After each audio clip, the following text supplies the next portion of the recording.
Hello மக்களே, எல்லாரும் எப்படி இருக்கீங்க? Hope everyone is fine. இந்த வீடியோவில் வந்து எதை பற்றி பேச போகிறோம் அப்படின்னு கேட்டிங்கன்னா, ரீசெண்டாக வந்துட்டு ஒரு ஆக்சிடென்ட் நடந்தது இல்லையா? ஸ்கூல் பசங்களை எல்லாம் வந்து ஒரு வேனில் வந்து கூட்டிகிட்டு போகிறப்ப ஸ்கூல் வேன் வந்து ஆக்சிடென்ட் ஆகி அந்த கேட்டை வந்து தாண்டி போகிறப்ப வந்து ரயில்வே கேட்டில் வந்து ஆக்சிடென்ட் ஆகி வந்து இறந்தாங்கன்னு சொல்லிட்டு நியூஸ் எல்லாருமே கேள்விப்பட்டிருப்பீங்க. இதை பற்றி நான் இந்த மாதிரியான இந்த டிராஃபிக், அதுக்கப்புறம் இந்த மக்கள் பண்ணுற அட்டூழியங்கள் அப்படின்னு தான் சொல்லணும். சரியா? அதெல்லாம் வந்து பேசணும்னு நான் ரொம்ப நாளாக நினச்சிட்டு இருப்பேன். ஆனால் வந்து இப்போ வந்து இந்த இன்சிடென்ட் நடந்தோன்னா அது பேசணும்னு தோணுச்சு. அதுக்காக தாங்க. இது வந்து யாரையும் வந்துட்டு குறை சொல்லணும் அப்படிங்கிறதுக்காக இல்லை. இதுக்காக வந்து எல்லாரும் வந்து நம்ம அடுத்தவங்களாம் கரெக்டா அப்படிங்கிற அர்த்தத்துல நான் சொல்லலை. இது நான் யூஸ்வலா வந்து பார்த்துருக்கேன். இப்போ நம்ம வந்து பைக்ல வந்துட்டு ஓட்டிட்டு போறோம்னு வச்சுக்கோங்களேன். அப்ப நிறைய இடங்கள்ல எனக்கெல்லாம் ரொம்ப இரிட்டேட் ஆகும். சில பேர் பண்றதெல்லாம் அப்படியே கடுப்பாகும் பயங்கரமா. நிறைய எப்படின்னா நிறைய கேசஸ் வந்து பார்த்துருக்கேன் நான் இந்த மாதிரி. எப்படி சொல்றது, நிறைய பேர் வந்து இண்டிகேட்டர் இருக்கு இல்லையா, இண்டிகேட்டர் வந்து போட்டுட்டு போவாங்க. அந்த இண்டிகேட்டர் எங்க போடுவாங்கன்னா, இந்த போய் வளைய போறோம்னு வச்சுக்கோங்களேன் ஒரு இடத்துல, அந்த இடம் போறப்பதான் போடுவாங்க.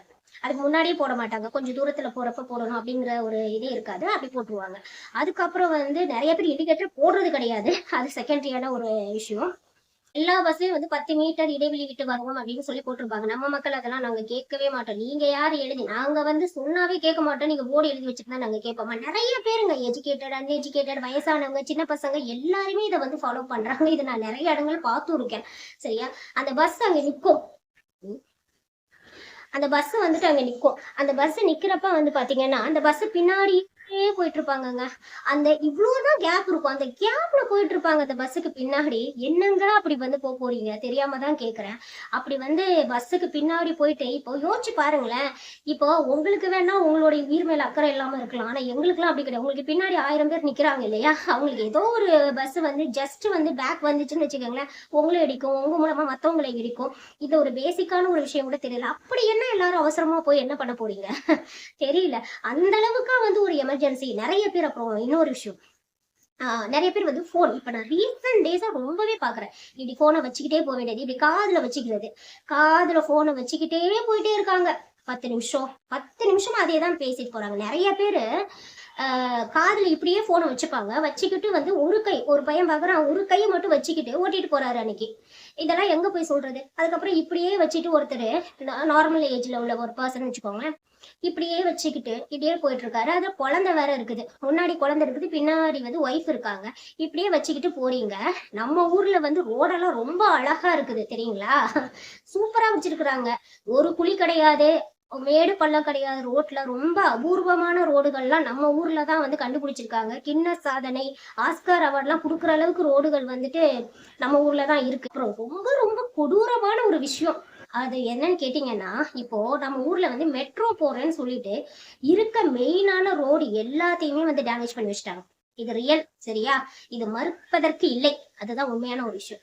அப்படி இருக்கிறப்ப இப்பெல்லாம் வந்து பாத்தீங்கன்னா எந்தெந்த ரோடெல்லாம் உபயோகத்தில் ஒரு காலத்துல இல்லையோ அந்த ரோடெல்லாம் இப்ப உபயோகப்படுத்துற மாதிரி ஒரு நிலைமைக்கு நம்ம தள்ளப்பட்டிருக்கோம் மெட்ரோ போடுறதுனால. அப்ப வந்து ரோடெல்லாம் இப்பெல்லாம் வந்து நிறைய வீட்டுக்குள்ள எல்லாம் அந்த தெருவெல்லாம் ரோடாகி போச்சு. அப்ப இவ்வளவுதான் கேப் இருக்குது அந்த ரோட்ல. சரியா? இவ்வளவுதான் அந்த ரோடோடைய மொத்த சைஸே வந்துட்டு இவ்வளவுதான் இருக்கு. நம்ம மக்கள் எப்படி தெரியுமா, அதுலதான் போகவும் செய்யணும், ரிட்டர்ன் வரவும் செய்யணும் இல்லையா? இன் அண்ட் அவுட் ரெண்டுமே வந்து அதே வழியில தான் வரணும், வேற ஆப்ஷனே கிடையாது. அப்படி இருக்கிறப்ப நம்ம மக்கள் எப்படி தெரியுமா, எனக்கு இது உண்மையாவே நான் ஒரு டைமும் போறப்ப வண்டியில போறப்ப யோசிச்சுட்டே போவேன். நிறைய பேரோட வந்து திட்டிகிட்டே இருப்பேன், எப்படி இருக்கிறாங்க பீப்புள்லாம். இப்போ ஆப்போசைட்ல ஒரு பர்சன் வராங்கன்னு வச்சுக்கோங்களேன். இப்ப நீங்க போறதுக்கு வழி விட்டா தானே அவங்க வர முடியும். நிறைய பேர் இப்ப வண்டி நிக்குதுன்னு வச்சுக்கோங்களேன், அவங்கள வர்றதுக்கு வழியே விட மாட்டாங்க. இவ்வளவுதான் ரோடு இருக்கு, அதுல போயிட்டு இவங்க வந்து எப்படின்னா ஃபுல்லா வந்துட்டு எல்லாருமே அடைச்சுப்பாங்க. அடிச்சுக்கிட்டா எப்படி அவங்க ஆப்போசிட்ல இருக்கவங்க வருவாங்க? ஆப்போசிட்ல இருக்கவங்க வந்தா தானே நீங்க பின்னாடி போக முடியும். அப்பதானே டிராபிக் ஆகாது. இது கூட ஒரு பேசிக்கா தெரியாது. இது எல்லாமே நான் நிறைய பேர் படிச்சவங்க, எல்லாருக்கும் அவ்வளவு அவசரம். அங்க அந்த காரோ ஒரு வண்டியோ, கார் வருதுன்னே வச்சுக்கோங்களேன், ஒரு பேசிக்கா தோணாதவங்களுக்கு எல்லாம் கார் வருதுப்பா, கார் வரப்ப இங்கே நம்ம பாக்குறோம்ல, இவ்வளவு டிஸ்டன்ஸ்ல இருந்து பாக்குறப்ப கார் வருது அப்படின்னா இந்த இடத்துல ஒதுங்கிக்கலாம்ல. அப்படி செய்ய மாட்டாங்க. கார் அங்க நிக்கும், கார் இங்க வரும், நான் காரை போய் முட்டிட்டு நிப்பேன். அப்படின்ட்டு போயிட வேண்டியது. அப்புறம் வந்து டிராஃபிக் ஆக வேண்டியது. எல்லாரும் அதுல எமர்ஜென்சிக்காக எத்தனையோ பேர் வருவாங்க. பின்னாடி குழந்தைய ஹாஸ்பிட்டல் இது நான் ரியலாவே பார்த்துருக்கேங்க. ஹாஸ்பிட்டல் கூட்டு போறதுக்காக வருவாங்க. ஆனா அங்க வந்து நின்னுப்பாங்க. நிறைய டைம் வந்து ஆம்புலன்ஸ் வந்து அங்க வந்து நின்னுக்கும். சரியா?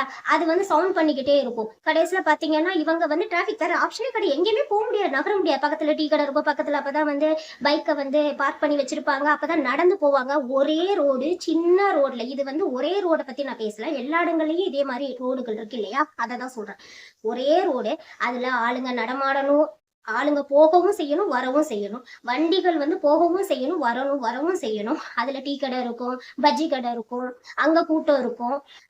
அதுக்கு இடையில நடுவுல ஓட்டையா குழிய தோண்டி போட்டு வச்சிருப்பாங்க. ரோடு வந்து பள்ள மேடா இருக்கும். எப்படிங்க ஒரு உங்களுக்குலாம் ஒரு யோசனையே வராதா? அப்படி இருக்கிறது கிடையாது. எல்லாரும் பாத்தீங்கன்னா இவ்வளவுதான் இருக்கு, ஒரே லைனும் நிக்க வேண்டியதானே. மத்த பெருசா ரோடு அகலமா ப்ராடா இருந்துச்சு அப்படின்னு எங்க வேணாலும் போய்க்கோங்க, எவ்வளவு தூரம் வேணாலும் நீங்க ஆக்குபை பண்ணிக்கோங்க, தப்பே கிடையாது. சின்ன ரோட்ல எல்லாரும் அப்படி ஆக்குபை பண்ணிக்கிட்டு நான் முந்தி நீ முந்தி அப்படின்னு போறதுனால என்ன லாபம்? அப்படி போய் என்ன பண்ண போறீங்க? அடிச்சு புடிச்சு திடீர்னு வந்துட்டு வண்டி டக்குன்னு நிறைய பேர் வந்து இந்த லாரி லாரி எல்லாம் வரும். வேற ஆப்ஷனே கிடையாது இல்லையா? லாரி எல்லாம் உள்ள வந்துதான் ஆகணும். அதே ரோட்ல தான் வரணும். நிறைய பேர் வீடு கட்டுவாங்க, கன்ஸ்ட்ரக்ஷன் ஒர்க் போகும், செங்கக்கல்ல எல்லாம் ஏத்திட்டு வருவாங்க. நினைச்சு பாருங்க, அவ்வளோ பெரிய லாரி அதெல்லாம் வரணும். அதே இடத்துக்குள்ளதான், சிட்டில அதே பிளேஸ்ல தான் இருக்கா. அவங்கள வராதிங்கன்னு சொல்ல முடியுங்களா? அப்ப நீங்க எல்லாரும் தான் ஒரு வந்து உங்களுக்கு தோணும். நான் நிறைய பேர் பார்த்திருக்கேன், அங்க வண்டி வரும், அங்க வரப்பவே வந்து இவங்க வந்து இங்க அட்ஜஸ்ட் பண்ணிட்டு இங்கே நின்றுவாங்க. சில பேர் வந்துட்டு அங்க கார் வரப்ப கை காமிப்பாங்க, நீங்க வாங்க அப்படின்னு சொல்லிட்டு. அந்த மாதிரி ஒரு பேசிக்கான ஒரு அட்ஜஸ்ட்மெண்ட், அந்த மாதிரியான ஒரு விஷயங்கள் கூட மக்கள் வந்து பண்றது கிடையாது. உடனே போய் நின்றது வந்து பண்றீங்க. இதுல கேள்வி கேட்டுட்டா கையேந்தி அடிக்க வந்துடுறது. உடனே கார்ல இருந்து இறங்கி யாராச்சும் கேள்வி கேட்டக்கூடாது. கேள்வி கேட்டுட்டா உடனே வந்துட்டு கார்ல இருந்து குதிச்சுக்கிட்டு வந்து அடிக்க கையோங்கிடுறது. இதெல்லாம் என்ன பழக்கம்? என்ன மாதிரியான ஒரு தாட்டு? இந்த மாதிரி டிராபிக்லாம் ஏன் இப்படி வந்து இது பண்றீங்கன்னே தெரியல. அப்புறம் வந்து முந்தி அடிச்சுட்டு ஓட வேண்டியது, அப்படியே இது பண்ற வேண்டியது, பின்னாடி இருப்பாங்க அப்படின்லாம் யாரையும் வந்து கன்சிடரேஷனே பண்றது கிடையாது. இப்ப நிறைய பேர் நானும் வண்டியில போறப்ப என்ன பண்ணுவோம், வயசானவங்க யாராச்சும் வர்றாங்க அப்படின்னா ஓகே, அவங்கனால நமக்கு தெரியும் இல்லையா, வயசானவங்கனால எந்த அளவுக்கு வந்து கம்ஃபர்ட்டா அவங்க வந்து ஓட்டுவாங்க. ஸோ நிறைய பேர் வந்து வயசான ஒருத்தவங்க இருக்காங்கன்னா அவங்க அவங்க மனைவியை வச்சு கூட ஓட்டிட்டு வருவாங்க. ஸோ அந்த டைம்ல எல்லாம் கொஞ்சம் வந்து அமைதியா போகணும் அப்படின்னு. ஆனா நிறைய பேர் வந்து அப்படி இது பண்ண மாட்டாங்க. அப்புறம் இன்னொரு விஷயம், இப்ப வண்டியில போறப்ப என்ன பண்ணுவாங்கன்னா, ஒருத்தங்க இப்போ ஒரு ரோடு இருக்கு, அந்த இடத்துல அவங்க வந்து யூட்டர்ன் அடிச்சு கிராஸ் பண்ணணும் அப்படின்னு ஒரு சுச்சுவேஷன் இருக்குன்னு வச்சுக்கோங்களேன். நிறைய பேர் வந்து அதுக்காக கொஞ்சம் ஒரு கேப் கூட விட மாட்டாங்க. இவங்க போகணும்னு தான் நினைப்பாங்களே தவிர, அவங்க ஆப்போசிட்ல இருக்கவங்க வந்து இப்ப யூட்டர்ன் அடிச்சு கிராஸ் பண்றாங்க அப்படின்னா ஏன் அந்த கொஞ்சம் டைம் வந்து அவங்களுக்கு வந்து, இப்போ அவங்க அவ்வளவு நேரம் நிக்கிறதுனால நமக்கு எவ்வளவு இதா இருக்கு.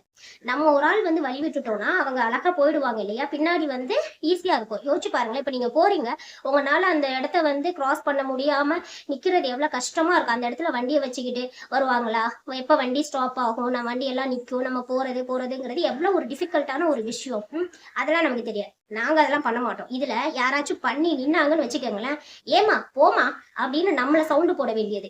இது பண்ணா சரி, ஒரு ஆள் தானே இருக்காங்க போகட்டும் அப்படின்னு சொல்லி அட்ஜஸ்ட் பண்ணி சரி போங்க அப்படின்னு சொல்லிட்டு போக வழிவிட்டா பின்னாடி இருக்கவங்க எல்லாம் ஒரே சண்டை போட வேண்டியது. அந்த அளவுக்கு கூட ஹியூமனிட்டி இல்லைன்னா என்னத்துக்கு நீங்க எல்லாம் என்ன அப்படி சாதிக்க போறீங்க? அவசரமா போயிட்டு டிவி சீரியல் பார்க்க போறீங்களா, இல்ல கேர்ள் ஃப்ரெண்ட் பாய் ஃப்ரெண்ட் இவங்களோட பேச போறீங்களா, இல்ல வந்து கொடியேத்த போறீங்களா நாட்டுல? என்னது சட்டசபையில கொடியேத்த போறீங்களா, இல்ல வந்து ஐநா சபையில போயிட்டு ஸ்பீச் கொடுக்க போறீங்களா? எதுக்கு இதெல்லாம்? நிறைய பேர்ட்டு சொன்னாவே ஏதாச்சும் ஒண்ணு சொன்னோம்னா தப்பா அசிங்கமான திட்ட வேண்டியது, ஒண்ணுன்னு கூட பார்க்காம. ஓகே, எனிவே யாரு உங்க எல்லாரையும் வந்து நம்ம எல்லாரும் வந்துட்டு நம்மளாதான் பார்த்து திருந்தணும். ஒரு பழமொழி இருக்கு இல்லையா, திருடனா பார்த்து திருந்தணும் அப்படின்னு சொல்லிட்டு, இங்க எல்லாம் வந்து யாரையும் வந்து திருத்துறதுக்கும் இல்ல, திருந்தவும் போறது கிடையாது. அப்புறம் ரோடு வந்துட்டு இப்போ ரோடு வந்து கிராஸ் பண்றதுக்கு இருக்குன்னு வச்சுக்கோங்களேன். ஒரு வளைவுல நம்ம போறோம்னு வச்சுக்கோங்களேன். இங்க எல்லாம் பில்டிங் இருக்கும் எல்லா இடங்கள்லயும். ஸோ வளைவுல வந்து ஆப்போசிட்ல வரக்கூடிய வண்டி வந்து நமக்கு தெரியவே தெரியாது. இந்த மாதிரி ஒரு சுச்சுவேஷன் இருக்கும். அப்ப வந்து இப்ப ரோடு இருக்குன்னா இப்படி நீங்க போறீங்கன்னா போற வழி இருக்கும், ரிட்டர்ன் வர்றதுக்கு அந்த சைடு வந்து வழி இருக்கும் அங்க இருந்து வரவங்களுக்கு. நம்ம மக்கள் அப்படி எல்லாம் கிடையாது. இப்போ இப்படி இப்படி வளைஞ்சு போகுதுன்னா அந்த சைடு இருந்து இப்படி வர வேண்டியது. அவ்வளவு தூரம் இடம் இருக்குல்ல, அங்கெல்லாம் வரமாட்டாங்க. சரியா? இப்போ நமக்கு தெரியாது, இப்ப நம்ம ஆப்போசிட்ல போயிட்டு இருக்கோம் அப்படின்னா எப்படி ஆப்போசிட்ல வர அந்த சைடு இருந்து வர வண்டி நமக்கு எப்படி தெரியும்? நீங்க அங்கிட்டு ஒரு ரோடு இருக்குன்னா ரோட அந்த கார்னர்ல தானே நீங்க போகணும். இந்த கார்னர்ல இப்படி போவாங்க, அந்த கார்னர்ல அப்படி வருவாங்கல்ல. அப்படியெல்லாம் பண்றது கிடையாது. அந்த கார்னர்ல வர்றது போல அங்க இருந்து வரவங்க இந்த கார்னர்ல வந்துட வேண்டியது. அப்புறம் எப்படி வந்துட்டு ஆக்சிடென்ட்லாம் நடக்காம இருக்கும்? ஒரு பேசிக்கா இதெல்லாம் தெரியாதா யாருக்குமே? அப்புறம் நான் அடிக்கடி இந்த ரோடு போட்டவங்களை எல்லாம் சாபம் விட்டுட்டே போவேன். சரியா? அப்பப்பா யாரெல்லாம் ரோடு போட்டீங்களோ அதுக்கெல்லாம் ரொம்ப மோசமா சாபம் விட்டுட்டு போவேன்னு வச்சுக்கோங்களேன். அப்ப என்ன சொல்றது, அந்த ரோட்ல இது பண்றப்ப இப்படி மேல இருக்கும், பைப்பு இருக்கும். அந்த பைப்பு உடைஞ்சு கிடக்கும். அந்த ரோட்ல ஏறிக்கிட்டு போகணும். இப்படி இருக்கும். சரியா? குட்டியோண்டு ரோடு, அதுலதான் போகணும் வரணும் எல்லாமே பண்ணணும்.